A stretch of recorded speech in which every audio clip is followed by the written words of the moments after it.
ಓಯ್ ಹಾ ಸರ್ಜಿ, ಇವತ್ತು ಎಂತ ಪ್ಲೇಯರಿಗೆ ಮಾಡುವ ಅಂದ್ರೆ ಜಗತ್ತಿನ ಎಲ್ಲ ಜನ ಅವನಿಗೆ ಕಿಂಗ್ ಅಂತ ಕರಿಬೇಕು. ಅವನಿಗೆ ವಿರಾಟ್ ಕೊಹ್ಲಿ ಅವ ಪಾಕಿಸ್ತಾನದ ಒರಿಜಿನಲ್ ಅಪ್ಪ ಅಲ್ಲ ಅವ.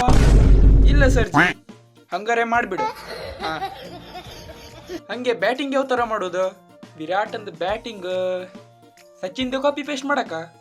ಅರೆ ಸ್ವಲ್ಪ ಯುನೀಕ್ ಆದ್ರೂ ಮಾಡುವಲ್ಲ. ಯುನೀಕ್ ಆಯ್ತು, ಒಂದು ಕೆಲಸ ಮಾಡ, ಒಂದು 6 ಹೊಡಿತ್ಯಾ, ಬಾಲರ್ಗೆ 20 ಸಲ ಬೈತ್ಯಾ. ಆಯ್ತು, ಶಾರ್ಟ್ಸ್ ಯಾವ್ಯಾವ ತರ? ಶಾರ್ಟ್ಸ್ ಅಂದ ಲೈಬ್ರರಿನೇ ಇರ್ಲಿ ಇವ್ನು ಕೂಡ. Cover drive, on drive, of drive, ಮತ್ತೆ ಸ್ಕ್ವೇರ್ ಕಟ್ ಅಂತೂ ಮೆಟ್ನಲ್ಲಿ ಹೊಡೆದಂಗೆ ಹೊಡಿಬೇಕು. ಮತ್ತೆ ಫುಲ್ ಶಾಟ್ ಇಲ್ಲ ಇಲ್ಲ ಇಲ್ಲ, ಫುಲ್ ಶಾಟ್ ರೋಹಿತ್ ಡಿಪಾರ್ಟ್ಮೆಂಟ್ ಅಂದ. ಪವರ್ ಹಿಟ್ಟಿಂಗ್ ಕೊಡ್ಲೇ ನೀವನಿಗೆ? ಬೇಡ ಬೇಡ ಬೇಡ, ಪವರ್ ಹಿಟ್ಟಿಂಗ್ ಕೊಡ್ಬೇಡ. ಅರೆ ಕೊಡ್ರಿ, ಇಷ್ಟೆಲ್ಲ ಫಿಟ್ ಇದಾನಲ್ಲ ಇವ. ಆ ಫಿಟ್ನೆಸ್ 2 ರನ್ ಓಡುತ್ತಿಗೆ ಕೆಲ್ಸಕ್ಕೆ ಬತ್ತಿದ, 6 ಏನು ಹೊಡೋದಲ್ಲ ಇವ. ಆಯ್ತು. ಟೆಸ್ಟ್ ಅಲ್ಲೇ ಡಿಫೆನ್ಸ್, ODI ನಲ್ಲಿ ಕನ್ಸಿಸ್ಟೆನ್ಸಿ, ಮತ್ತೆ T20 ಜಬರ್ದಸ್ತ್ ರನ್ ಇರ್ಬೇಕು ಇವಂದು. ಹೇಳ್ಬೇಕಂದ್ರೆ ಆಲ್ ಫಾರ್ಮ್ಯಾಟ್ ಪ್ಲೇಯರ್.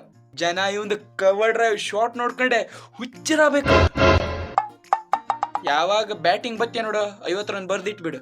ಹಾ, ಮತ್ತೆ ಫ್ರೆಶರ್ ಸಿಚುಯೇಷನ್ ಅಲ್ಲ ಇವನು ಬ್ಯಾಟಿಂಗ್ ಬೇರೆ ಲೆವೆಲ್ ಇರ್ಬೇಕು. ಇಂಗ್ಲೆಂಡ್ ಇಂದ ಸೌತ್ ಆಫ್ರಿಕಾ ಇಂದ ಆಸ್ಟ್ರೇಲಿಯಾ, ಎಲ್ಲ ಜಾಗದಲ್ಲಿ ಇವ್ ರನ್ ಮಾಡ್ಬೇಕು. ಅರೆ ಏನ್ ಮಾಡ್ತೀವ್ರಿ ನೀವು? ಬಾಳ್ ಖತರ್ನಾಕ್ ಆಗಿ ಹೋಗ್ಲಾ? ಹೌದಾ, ಬಾಳ ಆಯ್ತಾ? ಒಂದ್ ಕೆಲಸ ಮಾಡು, ಒಂದು ವೀಕ್ನೆಸ್ ಹಾಕ್ಬಿಡು. ಯಾವ ತರ ವೀಕ್ನೆಸ್?